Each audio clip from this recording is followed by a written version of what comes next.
my name is Karen Tanner. I live in Dallas, Texas, and I'm making this video documentary to inform the public as to an occurrence that happened to me in Louisiana as I was traveling through their state. I had a vehicle breakdown in Mobile, Alabama, and took it to a automotive repair shop, told them that I would be back in a week or so to pick up my vehicle. I had to hitchhike a ride through the state of Louisiana on into Texas. I took a ride from a truck driver and went on through the state with him. And as we approached New Orleans, an incident occurred where I had a panic attack.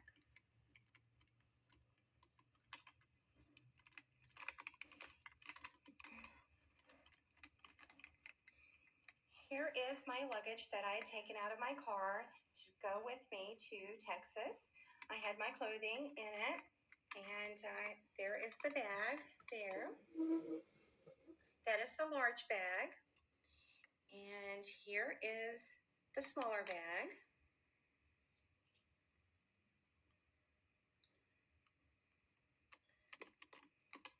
And I also had my purse with me. So I had those 3 items and a couple of other things.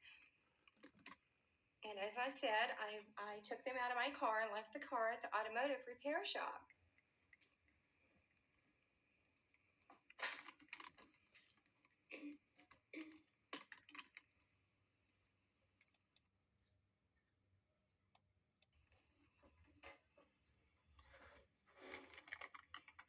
I would like to continue this story and let you know what I endured while traveling through the state of Louisiana.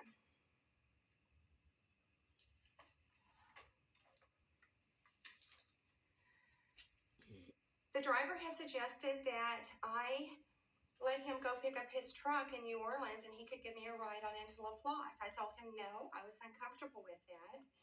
And he went ahead and he drove me to LaPlace, and he parked his truck at a Shell station off of the I-10.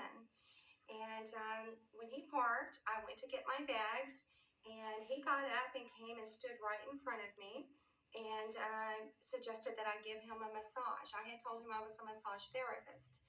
And I declined his offer, told him I was uncomfortable with that I wanted to get another ride and make it on into Texas. He became a little aggressive, and whenever I became a little threatened and felt unsafe, I grabbed my bag, I opened the door, and I threw the small bag out. I then told him to please give me my other bag, and a struggle began. He wanted me to get out of the vehicle first and said he would hand it to me. I said, please give me my bag. So there was a struggle. He took it and he threw it, was very aggressive, and I got out and I walked across the street to the pilot on the eastbound side of I-10. Whenever I got there, I went in. I was quite disturbed. I went to the restroom and bought a soda, went outside and smoked a cigarette. And later, one of the managers, she asked me if I was all right. I kind of explained and briefed her on the incident. And she asked me if I was all right. I felt at that point threatened and like I was having a panic attack. And she called the paramedics. I spoke to paramedics and thought that I could just go over to the ER room and talk with a doctor and calm down. And they took me to the ER room.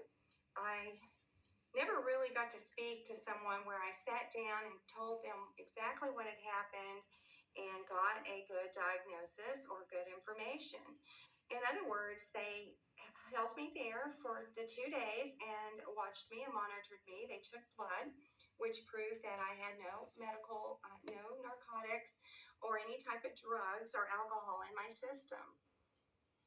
I was treated very nicely there and trusted them. I was told that they were trying to find a place for me to go to possibly get some counseling, and I agreed to that. So I've been there 2 days, and the nurse or doctor came in and told me that she found a place for me to go. A black sedan came and picked me up. They put my luggage in the trunk of the car, and when I got in the car, I realized that everything was locked, and there were monitors and videos in the the car as well, and it was a patient transportation type of vehicle. They were driving 85 miles an hour. They stopped and changed drivers 3 times. It was getting dusk, it was getting dark, and the locations they stopped to change drivers was a little scary because everything was closed down. And I questioned them and really had no idea where I was going. I did not realize that they were taking me 100 miles away to Jennings, Louisiana, and it was a nursing home.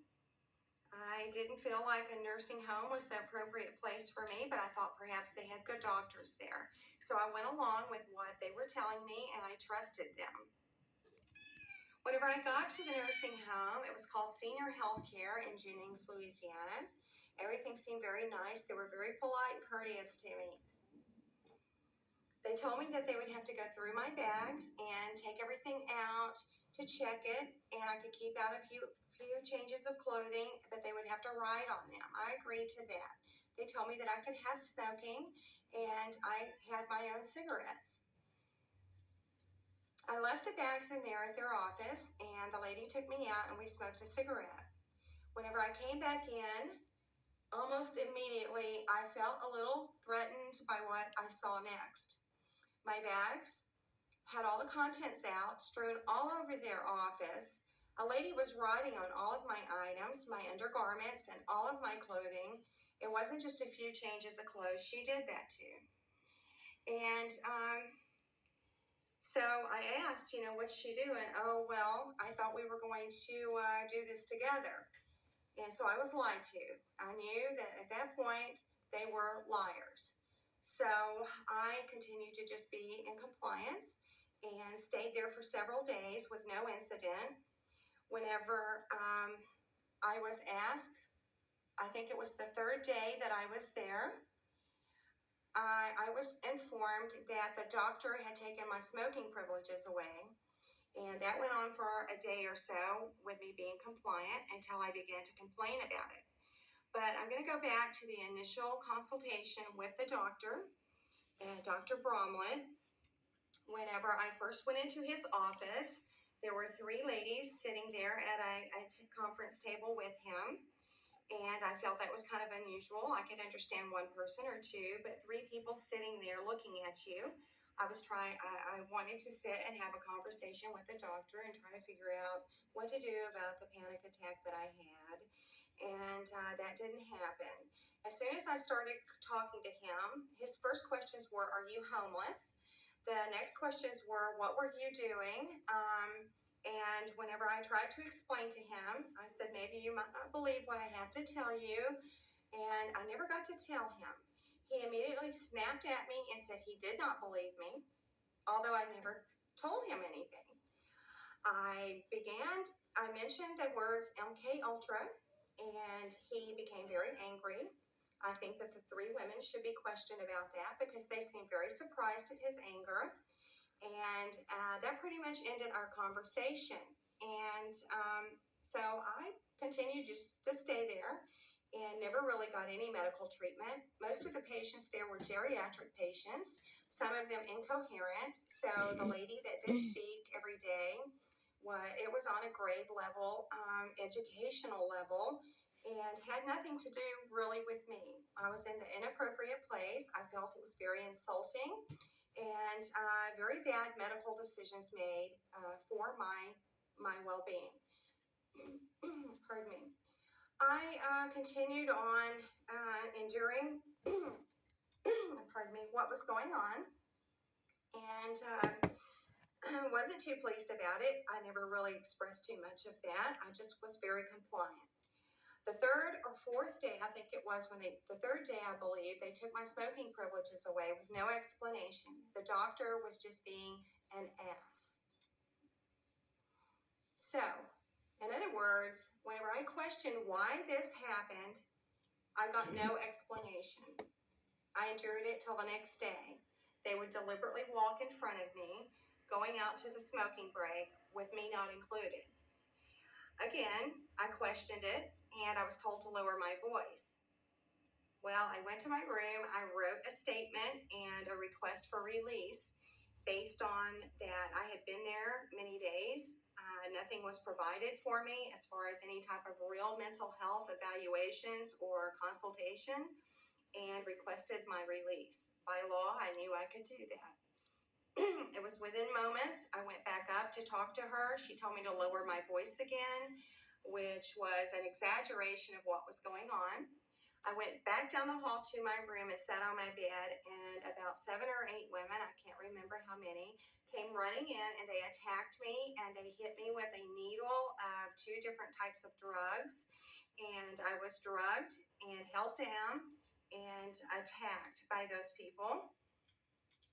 Within 15 minutes, they forced me to have a consultation with the coroner and for a medical evaluation. So this indicated to me all of that was pre-planned to ensue an argument, to ensue and provoke me, and so that they could attack me and make false reports of the incident to make it look as though I had behavioral problems. Upon talking to the coroner, he asked me questions and I answered him, but I was under the influence of the drugs that they had attacked me with. I feel like that was an unfair treatment, unfair evaluation. I do recall the entire conversation. He asked me what was going on. I told him I had to hitchhike. The car had broke down. Based upon what I told him, he committed me so that they could hold me longer. This went on and on. I woke up in the middle of the night. They were taking blood out of my arm, which was illegal. They should have requested my consent for that. I was unconscious when that was happening from whatever it was they were doing to me. Finally, the next day, I was told I was going to be released. They didn't tell me to where. I had a conversation with one woman about a shelter, and I'd already told her I didn't want to go there, and she said she found another place. So I was never very well informed. I also handwrote them a letter that I was requesting. Upon my release, I was requesting my medical documentation. And they were very arrogant about the whole thing. Whenever I was released, they handed me an envelope. When I opened the envelope, it had my letter to them in it. Very arrogant, these people are, and that was very illegal. I should have been able to have and review my medical records, but they were probably full of lies. Upon the day before my release, I was taken into the office, and there was the luggage again. I forgot to mention what they were doing. They were playing these little games with the luggage. That's why it was important that I show you photos of them. While I was sitting there in the hall, they were taking the luggage up and down the hall, making a big ordeal over this luggage. I questioned them, what's going on with my luggage?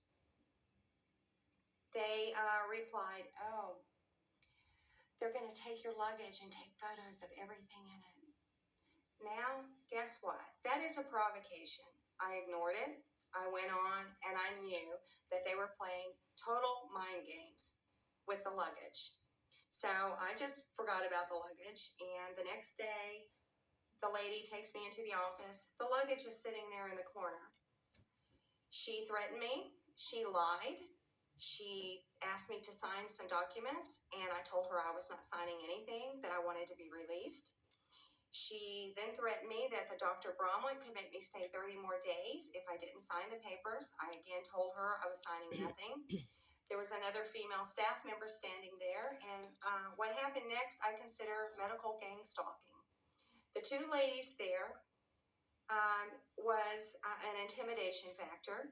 The one lady telling me, oh, you told me that I'm out to get you. I looked at her and I told her she was a liar, that I never said those things. I looked at the other lady. She was quiet. Silence was her answer. She knew what that lady was doing, and I think that this is common practice for these people to ensue arguments and threats, and that is called medical gang stalking. When one or more person is intimidating or threatening someone, especially someone that they have been holding hostage based on a fraudulent medical decision and reports. Well, I finally got out the next day, but before I was out, that evening, A man came into the dining room that was either a doctor or a nurse. He had medical scrubs on, and he told me that I needed to forget about the entire incident that happened at that hospital. I was again threatened. I take those as threats. Why would someone need to forget an incident that occurred if it was a positive medical experience? They knew what they had done to me was illegal, it was abusive, and it was very corrupt. And I really know that there are tapes of the entire incidents because there were cameras all throughout the facility.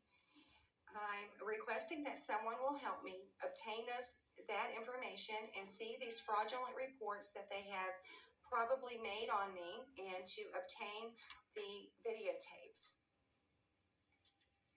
Upon leaving there, they drove me 30 more miles away and dumped me off at a shelter.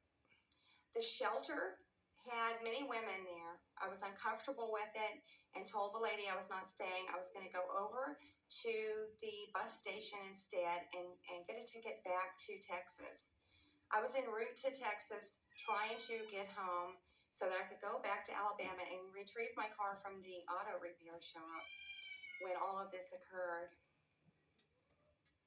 Whenever they dropped me off, dumped me off at the shelter, and I informed them I was leaving, I walked to the store, which was down the street, and when I walked from the shelter, which was just a house, next door to the shelter, there was a very, very horrible display posted there under the guise of probably abortion activist, but I don't believe abortion activists would have posted such a horrible thing. I think that the signs there were for mind games and intimidation and abuse to the women staying in the shelter. What was on the sign was a baby, it was a doll, an effigy, if you will, of an abortion. It was nailed onto the billboard, and it wasn't really a billboard. When you walk by, it's just a board, and it was nailed there. It had red paint all over the baby doll and over the sign itself, and talked about abortion. Da da da da da. It was very insulting, very intimidating, and awful that it was right there by that shelter where that housed these women, and they had to walk by it to go to the store. I left out of there and I made it back to Mobile, Alabama. And thank God for good people. There was a man, and I believe that there is many people that know this corruption is going on, and they go out to try to help and assist people that are being abused by this network in this country. And he came to my rescue, and he heard my story. He was in an RV. He heard my story and asked me how much it was to get my car, my vehicle, out of the shop it was in. He then took me over to the repair shop, and he paid for my vehicle to be repaired. It was $340.